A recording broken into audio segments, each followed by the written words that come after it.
prisões alongadas para obter, por exemplo, delação, não é outra coisa senão uma forma de tortura. Eu me sentia constrangido, né? Por as pessoas estar passando, olhando, você sendo revistado, eu me sentia numa prisão. É importante salientar que eu sempre fui um aluno no ensino médio bem dedicado e esforçado. A gente mostra para eles como é que era a votação manual, que tipo de fraudes que aconteciam, né? O que a urna trouxe de melhoria para esse processo.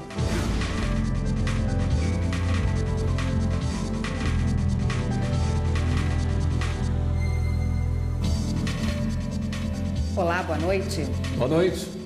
Na sessão plenária do Supremo Tribunal Federal desta tarde, os ministros começaram a decidir se a condução coercitiva pode ser usada para interrogar investigados. Quem acompanhou a sessão e tem os detalhes para a gente é a repórter Carla Lucena. A gente vai falar com ela agora. Boa noite, Carla. Olá, Érica. Boa noite para você, boa noite a todos. As ações que tratam sobre a legalidade das conduções coercitivas foram apresentadas. Uma pelo Partido dos Trabalhadores e a outra pelo Conselho Federal da Ordem dos Advogados do Brasil. Vamos relembrar que o ministro Gilmar Mendes, que é o relator dessas ações, em dezembro do ano passado, concedeu liminares para suspender a condução coercitiva de investigados para fim de interrogatório. Vamos ver agora na reportagem como começou o julgamento deste tema. No começo do julgamento, os advogados dos autores das ações defenderam a ilegalidade da condução coercitiva. Eles argumentaram que a medida impede o direito de defesa, além de constranger as pessoas que são conduzidas. Para a Procuradoria-Geral da República, não há inconstitucionalidade nesse instrumento, mas ponderou que é necessário avaliar o modo como ele tem sido utilizado. É possível guardar compatibilidade entre a possibilidade do poder geral de cautela do magistrado com a condução coercitiva.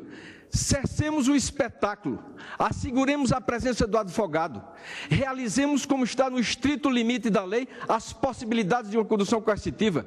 Respeite-se e assegure-se a presunção de inocência, respeite-se e assegure-se o direito de não provar contra si, respeite-se e assegure-se o direito ao silêncio. O que viola a Constituição, como mencionado da tribuna, são os moldes em que muitas vezes são realizadas. Portanto, modifiquemos os modos e os procedimentos da sua realização.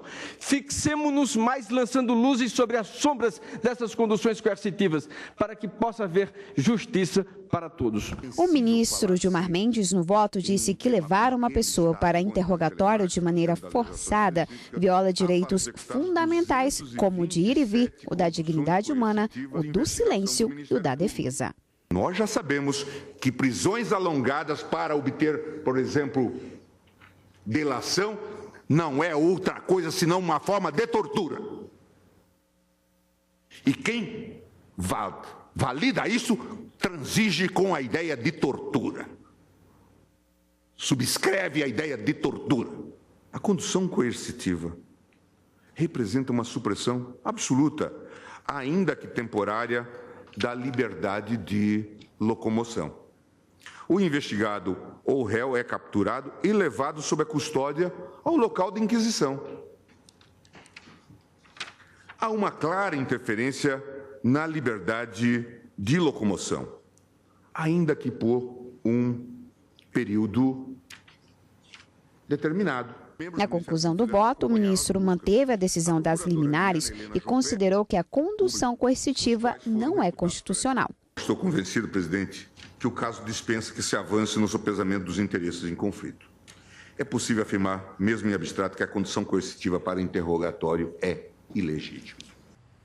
E após o voto do relator, o ministro Gilmar Mendes, o julgamento foi suspenso e este tema vai ser retomado na próxima quarta-feira, na sessão ordinária, que acontece à tarde. Lembrando que haverá também na quarta-feira uma sessão extraordinária a partir das 9 da manhã. E agora eu volto com vocês aí no estúdio.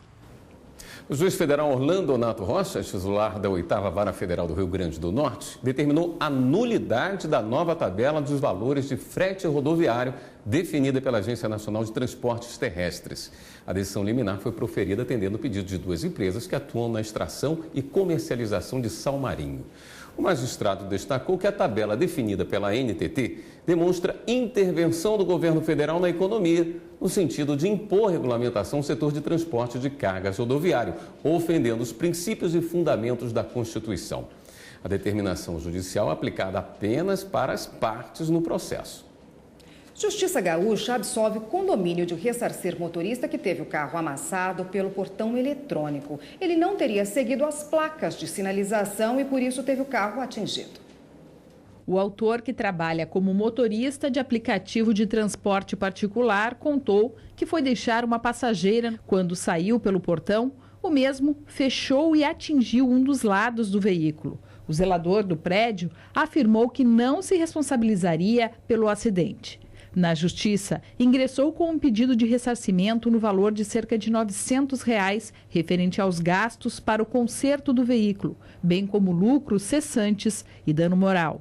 O relator do processo afirmou que as fotos apresentadas por ambas as partes comprovam que o veículo foi atingido pelo portão, mas que existiam placas de sinalização no local de entrada, com o objetivo de evitar acidentes, como o do caso em questão. O magistrado salientou ainda que o próprio motorista confessou que saiu logo após outro veículo, não levando em conta o tempo de funcionamento do portão e desobedecendo a recomendação. O Tribunal Superior do Trabalho mantém decisão do TRT da Bahia e condena uma rede de supermercados a pagar indenização a um funcionário que procurou a justiça por ser submetido à revista íntima. Eu me sentia constrangido, né? Por as pessoas estar passando, olhando, você sendo revistado, eu me sentia numa prisão.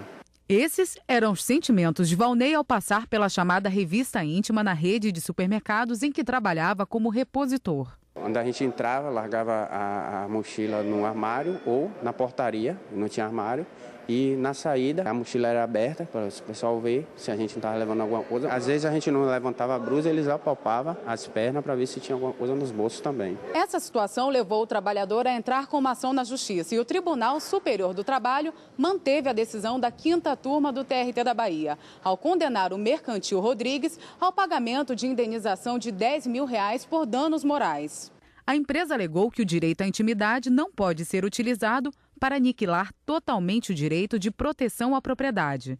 Segundo eles, a revista atendia aos parâmetros estabelecidos por lei e esclarece ainda que numa rede de supermercados são comercializados milhares de itens e a revista pessoal se faz indispensável e necessária. Revista pode ser revista de objetos, mas pode ser revista pessoal.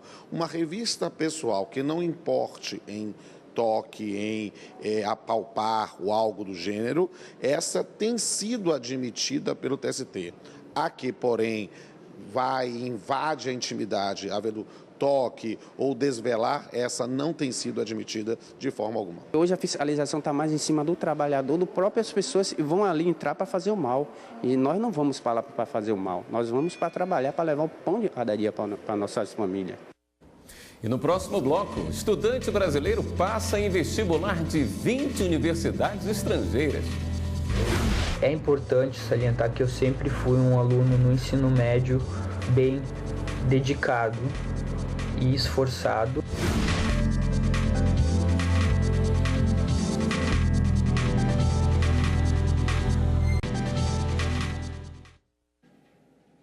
Tribunal Regional de Santa Catarina fecha parceria com o Instituto Geral de Perícias e apresenta banco de dados ao Tribunal Superior Eleitoral. O presidente do Tribunal Superior Eleitoral, ministro Luiz Fux, recebeu nesta quinta-feira o presidente do Tribunal Regional Eleitoral de Santa Catarina, desembargador Ricardo Hessler. Durante o encontro, o desembargador apresentou parceria firmada pelo TRE catarinense com o Instituto Geral de Perícias, o IGP, ligado à Secretaria de Segurança Pública do Estado. O objetivo da parceria é compartilhar a base de dados biométricos dos cidadãos para complementar o cadastro da Justiça Eleitoral. O desembargador também ofereceu ao TSE a campanha adotada no Estado para combater a corrupção no financiamento das campanhas políticas e destacou a troca de algumas urnas eletrônicas em Santa Catarina. Agradecer a questão da substituição das urnas eletrônicas de 2016. Hoje nós temos um parque renovado lá em Santa Catarina, urnas de 2009 até 2015. Por unanimidade, a terceira turma do TRF da primeira região rejeitou um pedido de habeas corpus feito pela defesa do ex-presidente da Câmara, Henrique Eduardo Alves.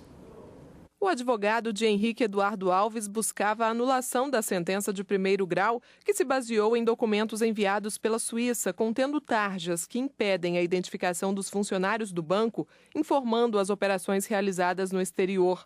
O ex-deputado estaria envolvido no esquema de desvios de recursos do Fundo de Investimento do FGTS. Ele foi condenado a 8 anos de prisão no último dia 1º por lavagem de dinheiro pela Justiça Federal do DF. Para a defesa, os nomes seriam essenciais para a produção de provas favoráveis ao cliente e a ocultação deles gera cerceamento de defesa. Ao analisar o caso, os desembargadores entenderam que o habeas corpus não é a via adequada para o pedido. Outro argumento levantado por um dos magistrados foi de que a Suíça não é obrigada a revelar nomes, até por questões de segurança. E há, inclusive, tratados internacionais abordando esta questão da cooperação para combate à lavagem de dinheiro. Portanto, por unanimidade, os desembargadores negaram o pedido de habeas corpus.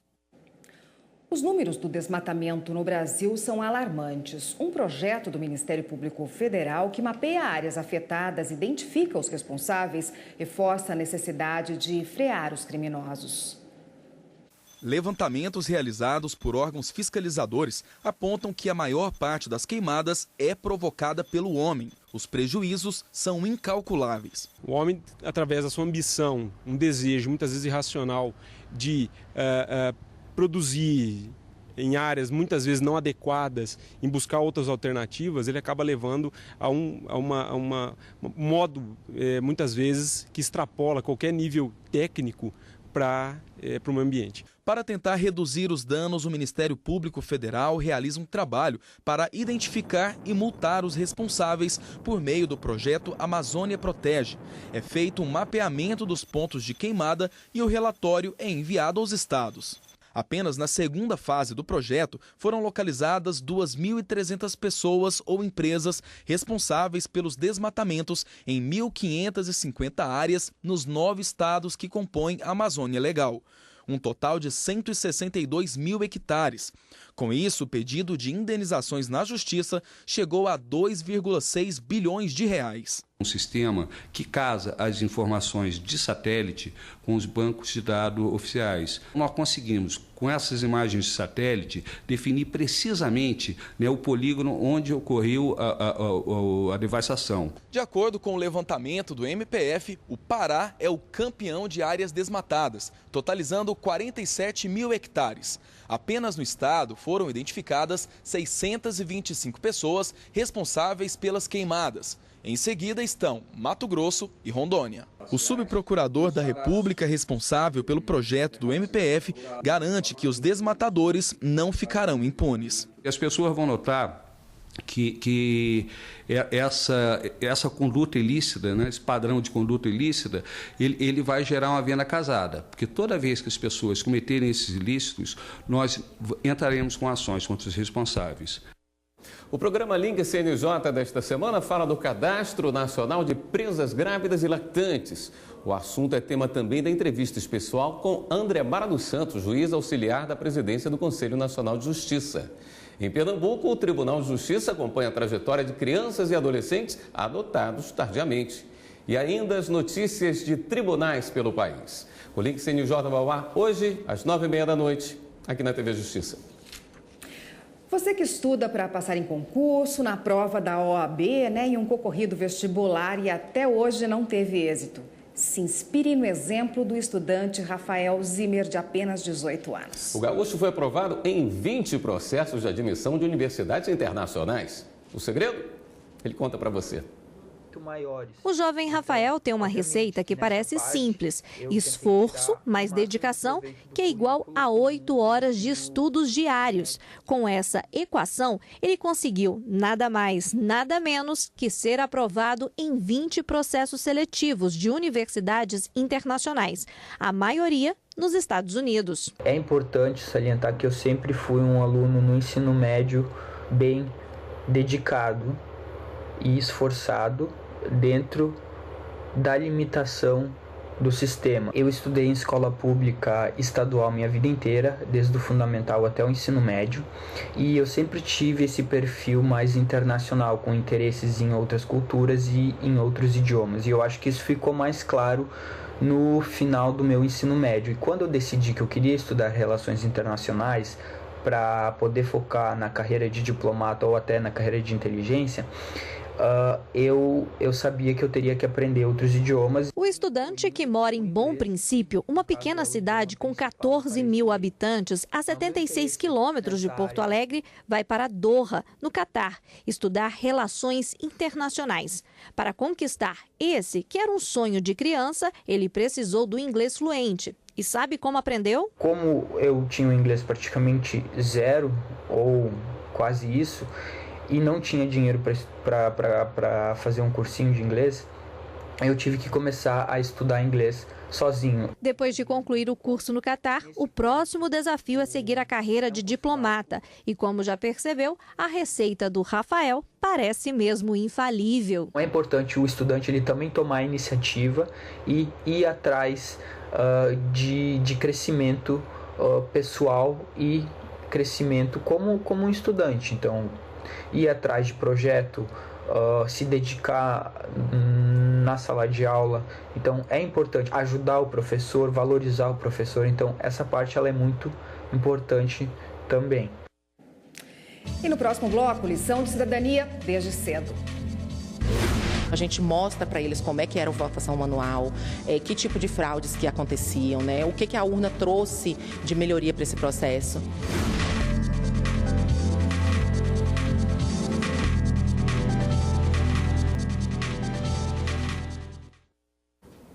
A cada dia, mais vítimas de violência doméstica buscam meios de denunciar. Para facilitar o acesso ao Poder Judiciário, desde 2017, o Conselho Nacional de Justiça definiu medidas para enfrentamento e prevenção de violência contra as mulheres. Ao todo, são cerca de 90 mil processos de violência doméstica que tramitam hoje na Justiça brasileira. 23% foram pedidos de medidas protetivas de urgência que devem ser atendidos pelo Poder Judiciário em até 48 horas, segundo dados do CNJ. As delegacias especializadas são as mais procuradas na hora de fazer uma denúncia. Em Curitiba, por exemplo, são mais de 30 registros de agressões físicas e psicológicas por dia, realidade que se repete no restante das regiões do Brasil. Para fazer a denúncia, existem várias opções. Nas delegacias de polícia ou delegacias de atendimento às mulheres, o denunciante pode prestar queixa e fazer boletim de ocorrência. Pelo telefone 190, a Polícia Militar é acionada para a condução da vítima ao hospital ou delegacia. Se for flagrante, encaminha o agressor à audiência de custódia. No Ministério Público, as denúncias de violência são descritas como ação penal pública incondicionada. Ainda que a mulher queira voltar atrás, isso não será possível porque o interesse público fala mais alto. Já a Defensoria Pública orienta a vítima quanto às questões jurídicas. E no Disque Denúncia 180, além de denunciantes e vítimas poderem prestar a queixa, as vítimas recebem orientação. De lá, os casos são encaminhados para os ministérios públicos estaduais. Uma lição que se aprende bem cedo é a de cidadania. E quando a gente fala em eleição, o que vem rápido na sua cabeça, William? Olha, urna eletrônica, né, Érica? Sinônimo de agilidade e segurança. E foi essa parte da história do voto que estudantes do ensino fundamental de uma escola de Brasília conheceram na visita que fizeram hoje ao Museu do Tribunal Superior Eleitoral. A aula foi fora da escola. Os estudantes do 8º ano de uma escola pública em Ceilândia, cidade a 30 quilômetros de Brasília, tiveram a oportunidade de conhecer um pouco mais sobre a história da urna eletrônica. A exposição montada no Museu do Tribunal Superior Eleitoral tem fotos, peças que retratam toda a evolução. E claro, os alunos tiveram aquele contato direto com a urna e participaram de uma eleição pela primeira vez. Foi top demais, foi muito legal. É uma experiência diferente? Sim, muito diferente. Depois, o Adilson, que entende tudo sobre a urna eletrônica, contou para eles como os sistemas funcionam. Eles têm aquela mística de que a urna é uma coisa muito complicada, que é muito segredo, e na verdade ela é um computador. ela possui muita segurança, mas ela por dentro, o seu hardware é o de computador. Ela tem placa-mãe, ela tem memória, e as crianças passam a ter acesso a isso e se sentem mais próximas. A visita faz parte do projeto educativo do TSE, que tem o objetivo de aproximar a justiça eleitoral dos estudantes, os eleitores do futuro. O presidente do TSE, ministro Luiz Fux, aproveitou para conversar um pouco com os alunos. E para fechar a programação, os adolescentes participaram de um jogo, se dividiram em grupos e montaram a urna eletrônica. A gente mostra para eles como é que era a votação manual, que tipo de fraudes que aconteciam, né? O que a urna trouxe de melhoria para esse processo. A ideia da oficina é que eles realmente desmistifiquem a urna, né? Por meio do manuseio. É muito segura, deu para ver que ela é muito segura. E a escola que tiver interesse em agendar uma visita guiada pode mandar um e-mail para museu@tse.jus.br. Hora de dar um giro na rede e conferir as últimas notícias.